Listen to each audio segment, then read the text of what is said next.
लाहौर शहर में आज भी गैंग वॉर काम कर रही है। अंडरवर्ल्ड के लोग मौजूद हैं और इसकी जो सबूत है वो अमीर बिलाज टीपू का मर्डर है। क्या वजूहात हैं कि गैंग वॉर जो है वो पुलिस के और हुकूमती दावों के बावजूद ख़त्म नहीं हो पा रही? किस तरह ये गैंग वॉर के जो लोग हैं इतने ताकतवर बन जाते हैं? ज़हीरुद्दीन बाबर साहब हमारे साथ मौजूद हैं। थोड़ा सा कबल इन्हें लाहौर पुलिस से रिटायरमेंट ली है और इनको अपने साथ बिठाने का मकसद ये था कि इन्होंने बड़ा काम किया CIA में, जो कि अब ऑर्गेनाइज क्राइम यूनिट बन चुका है और बड़ा टेक्निकली चीज़ों को समझते हैं। ज़हीर साहब, बहुत शुक्रिया आपका। क्या वजह है? बड़े बड़े हमने पुलिस वाले देखे और उन्होंने कहा कि ये ख़त्म कर दिया है, लोग हमने बाहर से पकड़ के ले आए हैं, शूटर्स मार दिए। सर, शूटर तो आज भी मौजूद है। बिस्मिल्लाहिर्रहमानिर्रहीम। बड़ा खूबसूरत सवाल किया आपने। देखिए, गुजारिश इस तरह से है कि पुलिस ऑफिसर्स जो हैं वो हैं वल्नरेबल। उन्हें अपनी लड़ाई फाइनली ख़ुद लड़ना पड़ती है और प्रोटेक्शन उस लेवल की नहीं है जो बज़ाहिर लोगों को नज़र आती है। जो पुलिस ऑफिसर्स गैंगस्टर्स अंडरवर्ल्ड के लोगों के साथ जंग का आगाज़ करते हैं वो ख़ुद फिर अपनी पर्सनल लाइफ जो है वो खो देते हैं। उनकी फैमिलीज़ जो हैं वो ख़तरात का सामना करते हैं, उन्हें रास्ते बदल बदल के घर जाना पड़ता है।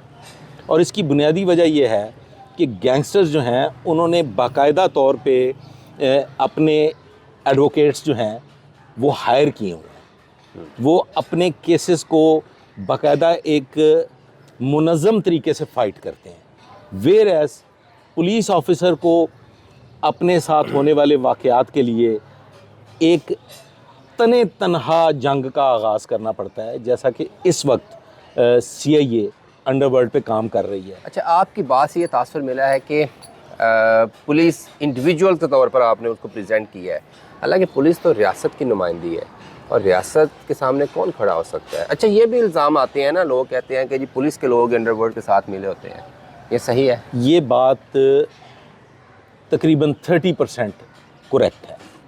उसकी वजह ये है कि पुलिस ऑफिसर्स भी ख्वाहिशात लेके चलते हैं और जब आप अंडरवर्ल्ड के साथ अच्छे मरासम रखेंगे तो आपके मामलात दुरुस्त रहेंगे, आपको परेशानियों का सामना नहीं होगा। वेरएज़ जब पुलिस ऑफिसर्स ये देखते हैं कि जो अंडरवर्ल्ड के साथ जंग लड़ रहे हैं, जो अंडरवर्ल्ड का मुकाबला कर रहे हैं, जो शूटर्स के साथ जंग लड़ रहे हैं, उनके ऊपर फिर बेतहाशा इल्ज़ामात भी लगते हैं। और किस किस का मुंह बंद करेंगे आप?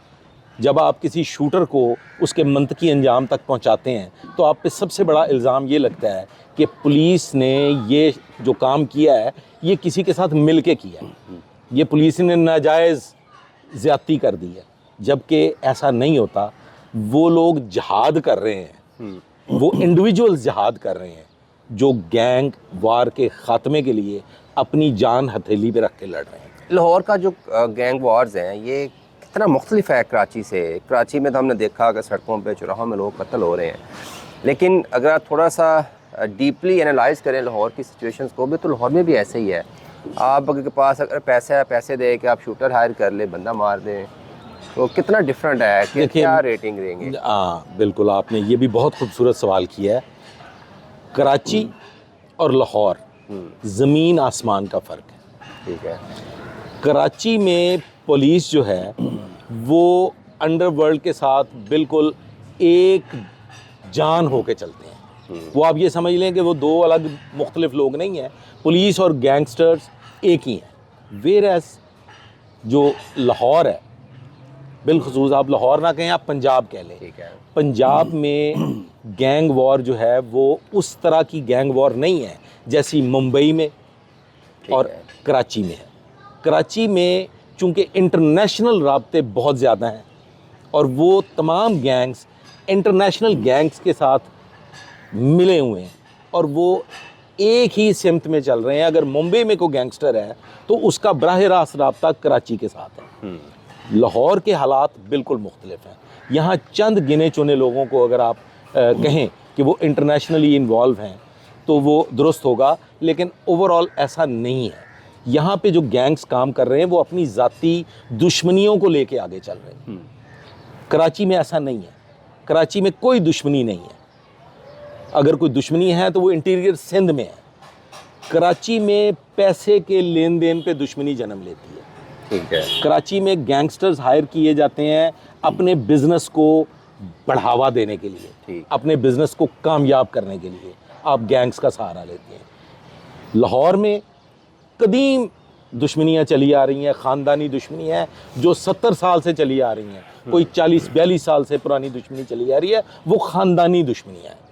ख़ानदानी दुश्मनियों में अपने दुश्मन को सफ़ा हस्ती से मिटाने के लिए शूटर्स हायर किए जाते हैं। ट्रक्का वाला फैमिली और बट फैमिली के दरमियान जो दुश्मनीदारी, जिसको अभी तकरीबन 4 दहाइयाँ होने वाली है, इसको आज ज़िंदा रखने में आप समझते हैं कि लाहौर पुलिस ज़िम्मेदार है?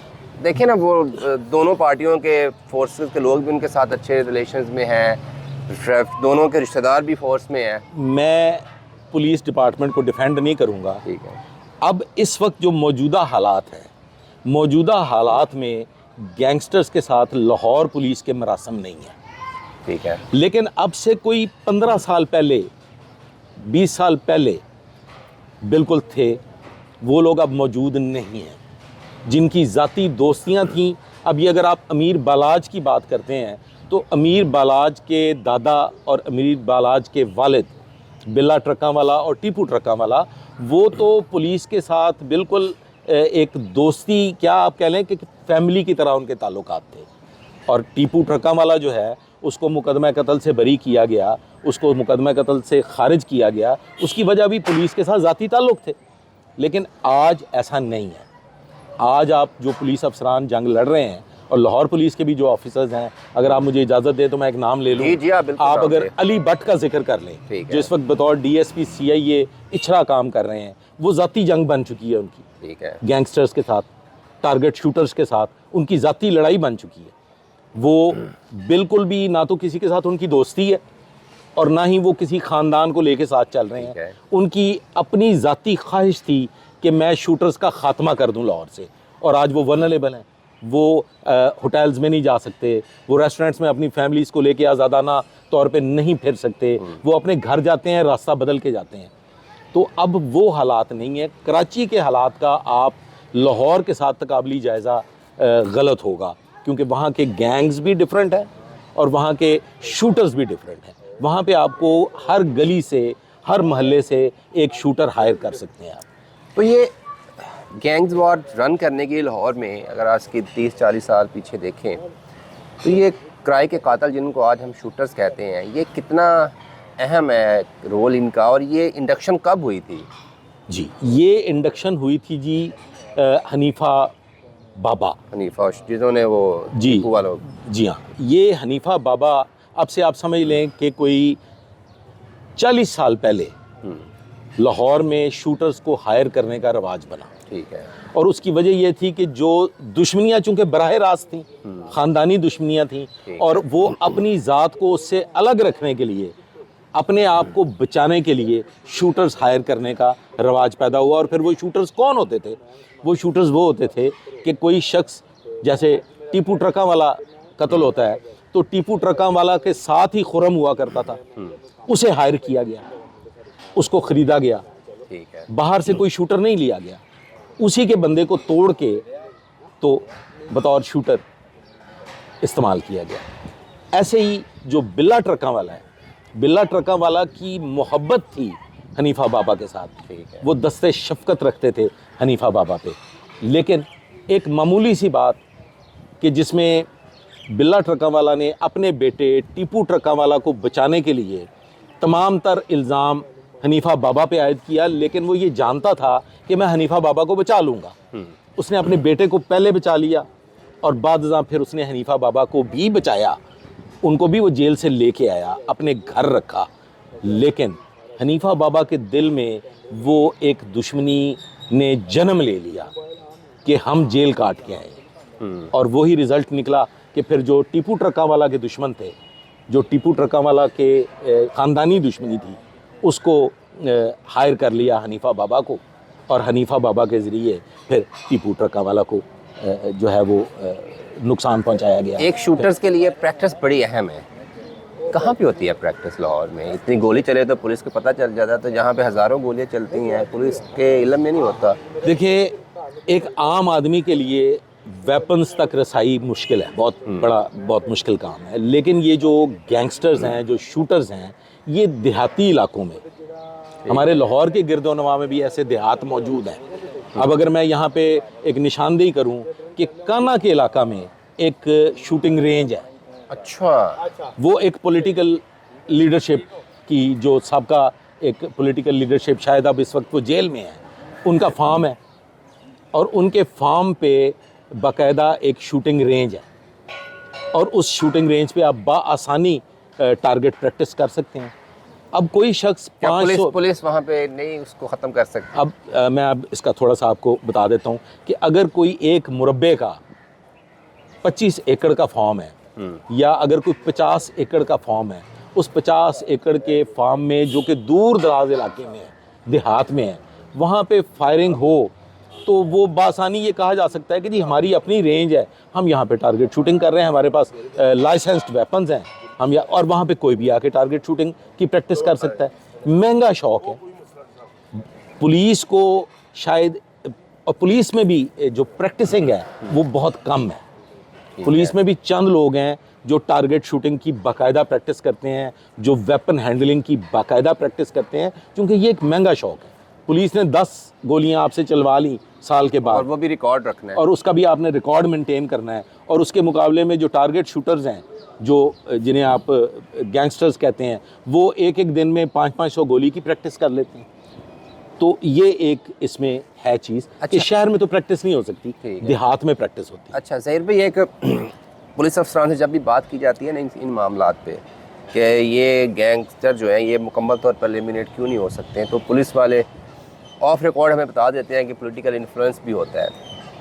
अब आप क्या समझते हैं कि ये जो गैंग वार की मौजूदगी है, या उसको ज़िंदा रखने में जो सियासी असर और रसूख है, सियासी जमातों के साथ इन गैंगस्टर्स का इत्तेहाद है, उनमें शमूलियत है, ये कितना ये 100% है जी।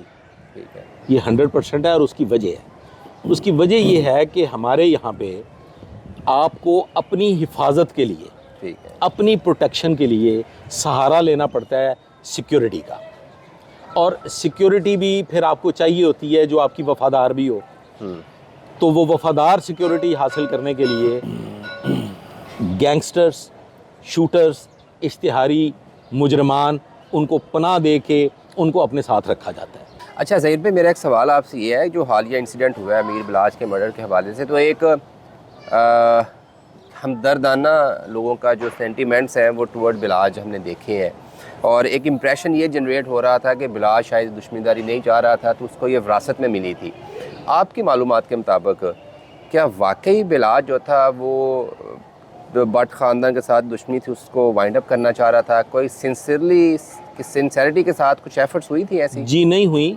अवलीन सतह पे जब बिलाज का मर्डर हुआ, तो मुझे जो इब्तदाई मालूमात मिली थी उसमें यही पता चला था कि बिलाज जो है वो अब एक पुरसुकून ज़िंदगी, एक अय्याशी की ज़िंदगी गुजारना चाहता है। ठीक है। लेकिन मैंने इस मर्डर के बाद जब प्रोबन किया, चूँकि मैं कुछ अर्सा से सीन से ऑफ था, तो जब मैंने मालूमात हासिल की तो मुझे पता चला कि एक डिफेंस में शख्सियत रहते हैं, वो भी मलक साहब हैं, वो बालाज फैमिली के बहुत करीबी मरासम है उनके साथ, वो एक शरीफ आदमी है।